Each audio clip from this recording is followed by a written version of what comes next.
그럼 저희 상황실로 바로 들어가 볼게요. 차영주 소장님과 함께하겠습니다. 어서 오세요. 안녕하십니까? 네, 안녕하세요. 오늘도 우리 소장님과 세 가지 상황실 들어가면서 오후장을 정리해 드리도록 할게요. 첫 번째 상황실 들어가 보시죠. 게임빌입니다. 컴투스 홀딩스로 이름 사명이 바뀌어요. 이제 지주사 역할을 제대로 하겠다. 홀딩스만 봐도 느껴지는데 그럼 사명만 바뀌는 겁니까? 무엇이 달라집니까? 예, 사명만 바뀌어서는 별로 그렇게 메리트가 없겠죠. 네. 전반적인 상황들이 바뀔 수 있다라고 좀 말씀을 드릴 수가 있겠습니다. 일단 말씀하셨다시피 홀딩스라는 이름이 들어가다 보니까 지주회사로 변신을 지금 시도한다 이렇게 좀 말씀드릴 수가 있겠습니다. 게임빌이 컴투스 홀딩스가 되면서 아무래도 게임빌과 컴투스 이 두 회사의 어떤 시장에서의 느낌이라고 그럴까요? 이런 것들이 게임빌보다는 컴투스가 아무래도 게임 회사로서의 그러한 그 전반적인 위치가 좀 더 좋기 때문에 컴투스 홀딩스로 이름이 이제 바뀐다라고 말씀드릴 수가 있겠습니다. 다양한 투자를 본격적으로 시행할 것으로 현재 회사 측은 밝히고 있는데요.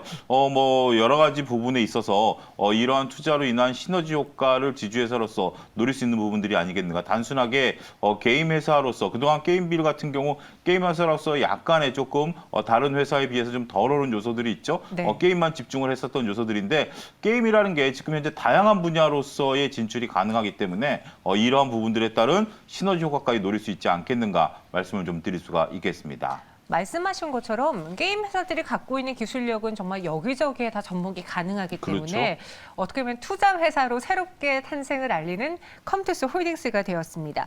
올해만 사실 저희가 몰랐지 3,500억 원을 투자했다고 해요. 여러 콘텐츠 회사들이나 그렇죠. 이런 기업들에게. 그런데 실적은 좋지 않았습니다. 그렇습니다. 이게 이제 그 컨텐츠 회사들의 어떤 한계다라고 말씀드릴 수가 있겠는데 네. 투자 대비해서 성과가 바로 나타나는 건 아니죠. 하지만 이런 투자들을 계속 하다 보면 우리가 그렇지 않습니까? 오징어 게임이라는 컨텐츠가 나온 것도 단순하게 돈과 자본과 시나리오만 있다라고 만들어지는 거가 아니기 때문에 그렇죠. 여러 가지 부분들이 있다라고 말씀드릴 수가 있겠습니다. 어찌 됐든 막대한 투자를 통해서 현재 지금 메타버스라든지 이런 부분들의 콘텐츠에 대한 투자를 한다라는 거죠. 글쎄요.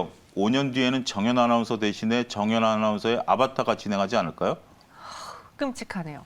아니 시청자분들은 더 좋을 수도 있고요. 아닙니다. 좋지 않을 겁니다. 예, 어찌됐든 그런 것들에 대한 이제 투자를 이제 네. 시작한다 이렇게 좀 이해를 하시면 뭔가 좀 빠르게 다가오지 않을까 말씀드릴 수가 있겠습니다. 따라서 앞서 언급드렸다시피 이제 컴투스라든지 게임빌이 단순하게 게임만 그런 것들이 아니라 이런 콘텐츠를 AI라든지 VR과 접목시킨다라든지 아니면 지금 현재 인기를 끌고 있는 다양한 콘텐츠들과 또 접목을 한다라든지 또 지금 게임도 변하고 있죠.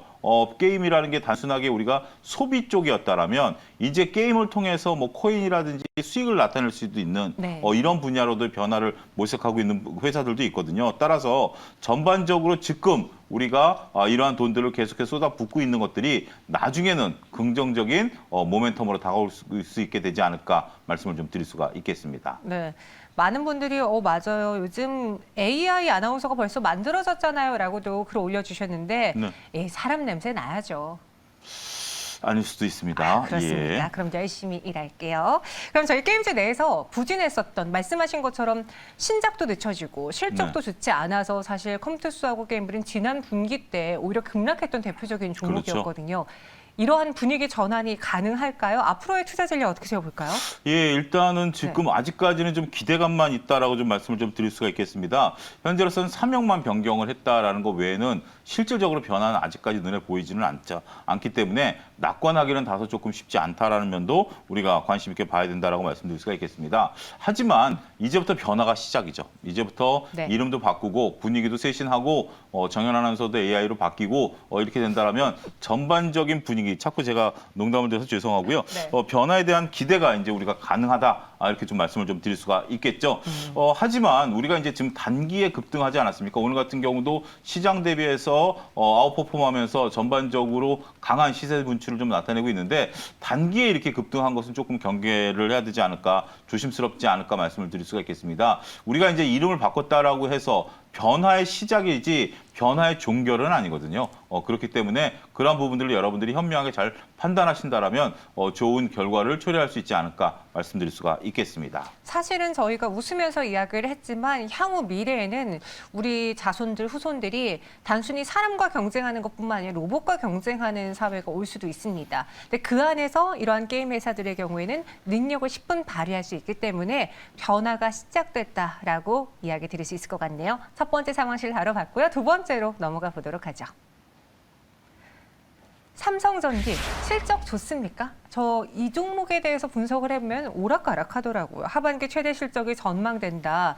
MLCC 가격 안 올려도 여전히 많이 팔리고 이 부분은 실적에서 큰 캐시카우가 된다라고 하는데 주가는 빠지고 있고 또 중국의 전력난 문제도 더해지고 있고 도대체 실적 좋은 겁니까? 믿고 기다려도 돼요? 아니면 내려야 돼요? 일단은 실적이 좋은 것을 믿고 기다려야 되지 않을까 말씀드릴 수가 있겠습니다. 우리가 주식이라는 게 실적과 항상 동행하지 않는 면에 있어서 대표적인 주식이 바로 이런 삼성전기와 같은 주식이 아니겠는가 말씀드릴 수가 있겠습니다.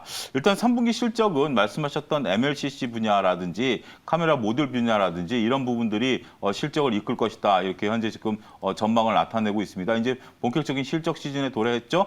삼성전기도 조만간 확정 실적을 나타낼 것인데 MLCC가 굉장히 타이트하게 현재 수급이 진행이 되고 있는 것으로 알려지고 있습니다. 따라서 이러한 MLCC에 대한 부분들이 이익 성장세를 계속해서 이끌어갈 수 있을 것이다라고 말씀드릴 수가 있겠죠. 현재 지금 가이던스는 그렇습니다. 2조 5천억 매출에 4천억 정도 이익이 나지 않겠는가 이런 가이던스를 제시를 하고 있는데 전반적으로 봤을 때 상당히 높은 영업이익률을 나타내고 있죠. 약 한 20% 정도 영업이익률을 나타내고 있기 때문에 이 정도 수준이라면 25%죠. 이 정도 수익률이라면 상당히 고무적인 수익률을 좀 나타낼 것으로 영업이익률을 나타낼 것으로 보여지고 있다라고 보여지죠. 따라서 이 정도의 모습이다라면 지금 현재 주가 수준들에 대비해서는 나름대로 가격 메리트도 충분히 발생할 수 있지 않겠는가 말씀드릴 수가 있겠습니다. 일단 3분기 실적은 의심하지 않아도 된다. 잘 네. 나올 것이다. 그에 비해 지금의 주가 수준은 낮다라고 정리를 해주셨는데 지난 15일에 발표가 된 게 베트남 생산법인 RFPCB 부분의 영업정지를 발표했습니다. 이게 독이 될까 득이 될까 궁금한 게 사실 돈 못 버는 적자 사업부는 버리는 게 맞는 거고 네. 매각하는 게 맞는 거지만 버리게 되면 전체적인 매출은 줄어들잖아요 또. 이게 RFPCB도 적자 사업부는 아니에요. 그래요? 적자 사업부는 네. 아니고 이쪽도 그렇게 수급이 현재 지금 타이트합니다. 우리가 PCB 부분들은 계속해서 이렇게 확장세는 아닌데 나름대로의 역할을 하고 있습니다. 근데 이제 베트남 법인 철수는 사업 중단이라는 철수는 삼성전기가 자체적으로 판단한 겁니다. 맞아요. 그러니까 우리가 이제 여러분들이 좀 오해하실 수 있는 게 현재 베트남의 어떤 팬데믹 상황이라든지 이런 것들 때문에 철수하느냐라는 것들이 아니라 그거랑 상관없이 삼성전기가 자체적으로 우리가 그러한 분야는 철수하겠다라는 거죠. 말씀하셨다시피 전체 매출의 5% 어떻게 보면 적을 수도 있고 어떻게 보면 많을 수도 있는 분야예요. 5%라는 게 그렇게 만만치 않은 숫자예요. 그런 정도를 이제 나타내는 정도의 분야다라고 말씀드릴 수가 있겠는데 근데 이제 삼성전기가 밝히는 것은 핵심 분야에 대한 것들로 역량을 강화하기 위해서 이런 부분들을 잘라낸다라는 겁니다. 예를 들면 우리가 그러죠. 우리가 신경을 쓰는 건 똑같아요. 조그만 5%짜리든 20%짜리든 30%짜리든 신경을 쓰는 건 똑같은데 효과가 그렇게 없다라면 차라리 효과 없는 제일 작은 걸 잘라내야 되는 거 아니겠습니까? 네. 그런 부분들로서 이해를 하셔야지 결국 5%짜리도 경영진이 경영 결단을 내려야 되고 사업 결단도 내려야 되고 사업 계획도 짜야 되니까 그런 것보다는 40% 넘는 MLCC에 집중하겠다라는 역량에 집중하다라고 이해를 하시면 될 것으로 보여지고요. 따라서 독이냐 득일까라는 부분들을 봤을 때는 충분히 득이 될 가능성이 높지 않겠는가 말씀드릴 수가 있겠습니다. 선택과 집중을 하기 위한 결정이었다라고 그렇죠. 이야기해 주셨습니다. 그럼 삼성전기 차트 보면서 가격 전략을 세워볼게요. 실적 그리고 지금 상황 대비 주가가 많이 낮은 건 사실이고요. 최근에 시총 상위 종목들이 지수 때는 밀렸다고 하더라도 삼성전기 주가는 더 많이 빠졌어요. 그렇죠. 삼성전기 주가는 좀 많이 빠지긴 했습니다. 하지만 네. 삼성전기가 현재 지금 최근에 빠졌던 것 같은 경우는 중국의 전력난이라든지 이러한 부분들 때문에 단기적인 이슈로 좀 빠졌다라고 말씀을 드릴 수가 있겠습니다. 따라서 향후 이익 전망치는 긍정적이지만 현재 차트를 놓고 가격 전략을 세우기는 쉽지는 않을 것으로 보여집니다. 어찌됐든 현재 수준에서의 모아가는 전략, 그러니까 단기적으로 우리가 지금 현재 저런 차트 모양에서 얼마를 간다라고 얘기한다라는 것은 현실적으로 좀 어렵죠. 왜냐하면 최근에 주식시장도 조금 급락세를 시현했기 때문에. 하지만 현재 수준대에서 분할 매수 관점에서 모아간 전략은 충분히 유효할 수도 있다. 너무 조급하게 생각하지 마시고요. 이거 트레이딩하는 종목 아닙니다. 그 대신 모아가 간다라면 충분히 투자 수익을 거둘 수 있는 대장주가 되지 않을까 말씀드릴 수가 있겠습니다. 네, 차용수 수사님은 지금 가격에서 얼마까지 간다라고 말씀 못 드리겠지만 네. 충분히 매력적인 가격인 건 맞고 그렇죠. 길게 본다면 여러분들에게도 수익을 줄 수 있는 종목이다라고 정리해 주셨습니다. 삼성전기 알아봤고요. 세 번째 상황실 넘어가 보도록 하죠. 돌아온 비트코인입니다. 잠시 관심을 안 두면 올라와 있고 관심을 주면 떨어지는 그렇죠. 예. 제가 관심을 줘서 떨어졌었는지는 모르겠지만 네. 아무튼 비트코인이 다시 예. 7,200만 원 위에까지 올라오면서 6개월 만에 가장 높은 가격을 회복했어요. 그러다 보니 또 국내 주식에선 관련주를 찾기 마련인데 그렇죠. 예. 왜 올랐대요? 일단 정현 아나운서가 팔았기 때문에 올라가겠죠. 인간 지표인 정현 아나운서가 주식뿐만이 아니라 이제 코인 시장에도 작용을 네. 한다 말씀드릴 수가 있겠네요. 그럴 수도 있어요. 예, 일단은 지금 뭐 몇 가지 이유를 좀 드릴 수가 있겠는데 첫 번째는 지금 시장의 변동성이 확대되지 않습니까? 변동성이 확대되다 보니까 아무래도 코인이 조금 그런 것들을 방어적인 역할을 하지 않겠는가 이렇게 일부 기대하는 측들도 있습니다. 과거에는 이제 금이라든지 외환이라든지 이런 것들이 시장 방어적인 역할을 했습니다만 지금 현재 비트코인이 일단은 시장의 인기를 끌다 보니까 비트코인이 전반적으로 시장의 방어적인 역할을 하지 않겠는가 이런 측들에 대한 어떤 이거는 뭐 맞다 틀리다가 아니라 이런 분들이 많아지고 있는 건 또 사실이에요. 이런 부분들을 우리가 인정해야 된다라고 말씀드릴 수가 있겠고 또 미국에서 현재 지금 조만간 ETF를 승인할 것이다. 이러한 기대감들이 현재 지금 반영이 되고 있습니다. 이거 확인된 것도 아니고 확정된 것도 아니고 이러한 기대감이 있는 것은 사실입니다. 이러다 보니까 전반적으로 비트코인이 가격이 상승하고요.